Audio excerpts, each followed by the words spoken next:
When people are told that they need to communicate more, they often think that it is an open invitation to talk, but there is a complete difference between talking and communicating. Communicating is an art of combining the ability to express your opinions and feelings in such a way as to ensure that the person or people you are talking to understand what you are trying to say, with the ability to listen and understand another person's point of view. Over the years, it's amazing the number of times people are provided with information that, if they acted upon, could totally alter a relationship, career, or the success of a business. But, because of the sheer lack of people's ability to listen to and think through another person's point of view, unique opportunities pass them by. Relationships are no different to the work environment, other than there are, usually, just two of you. Often, what could be a marriage made in heaven is destroyed by the sheer inability to communicate. The most successful relationships, be it business or personnel, are those whereby both parties have strong verbal and listening skills. Many relationship problems begin with poor communication. Couples often feel that their partner should know what they are thinking and how they feel, so they do not communicate, and then wonder why they feel neglected and undervalued. How many people decide not to tell their partner something just because they don't know how to say it, and then the problem just eats away at the relationship until there is no relationship left? What a waste. Just the sheer ability to share a problem can make what seemed to be an insurmountable issue a tiny little blip on a large horizon. So whenever you feel stressed or don't know what to do, don't just bottle it up, talk about it, seek advice and listen to the answer. Don't keep quiet when you know in your heart a problem has to be aired, and don't put off until tomorrow what has to be sorted today.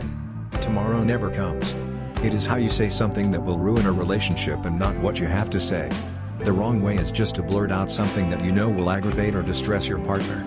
The last thing you want is for them to get defensive, storm off, or burst into floods of tears. You want the person you are trying to communicate with to be open and perceptive, and in order to be able to achieve this, your timing and approach has to be right. Every individual is different. What will work with one person won't necessarily work with another, and with some people all you can do is sow the seed and then let them walk away and work it out for themselves. Given people's individuality, you need to learn what is the right approach for you and your partner. Make sure that you never start a discussion if you don't have time to finish it. Don't insist on a debate when one of you is off to work, dealing with the kids, or just relaxing in front of their favorite TV program.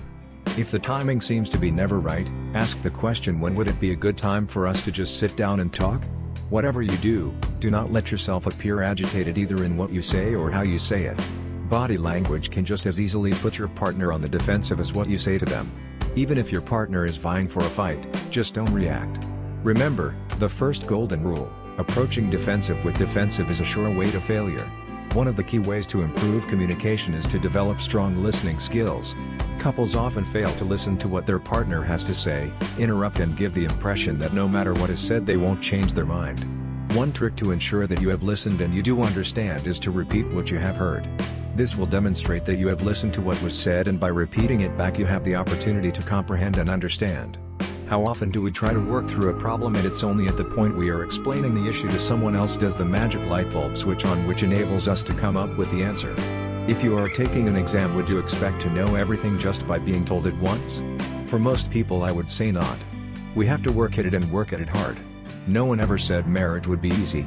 It's just another lesson we have to learn as we experience life. But if you want to save your marriage and make it even more special than it was before, then there is very little to stop you. Relationship problems can lay heavy on your mind, become a burden, and what was originally a small issue can develop into an insurmountable mountain. If you begin to feel that marital issues are beginning to weigh heavily on your mind, take a break and do something you enjoy, and preferably with your partner. If you can refocus your attention on the better things in life, day-to-day issues always seem that much smaller. Spending a little time together and enjoying each other's company could enable you and your partner to recapture some of the feelings that have been lost through constant arguing, and help you regain a positive perspective on your relationship.